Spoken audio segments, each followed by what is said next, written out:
Benny the Beetle, who couldn't stop rolling things. In the middle of Maple Leaf Meadow lived Benny the Beetle, the rollingest beetle who ever beetled. If it was round, he rolled it. If it wasn't round, he rolled it anyway. I can't help it.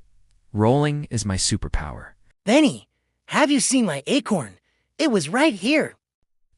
Define scene? The acorn rolls away on its own, wobbling downhill. Benny!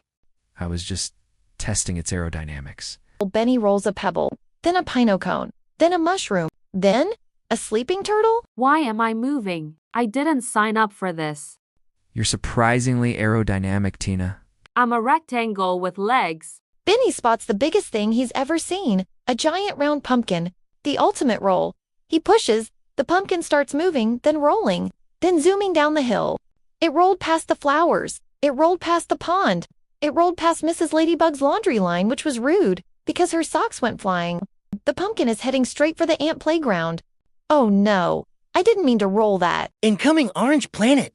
Benny races after it. Everyone, push the other way. The meadow animals gather. Squirrel, turtle, ladybug, even a confused frog who just showed up because he heard yelling. Together, they stop the pumpkin. Benny learned something. BENNY. Panting, okay? Maybe rolling everything isn't a superpower. It is a superpower. You just need to aim it. Yeah, roll things on purpose, not by accident. So, mindful rolling. Yes, Benny. I promise. From now on, I'll only roll things that are safe. A tiny pebble rolls past him. He freezes. He twitches. He whispers. Except maybe that one. He chases it, and that's the story of Benny the Beetle, the hero of Maple Leaf Meadow, and the undefeated champion of rolling absolutely everything.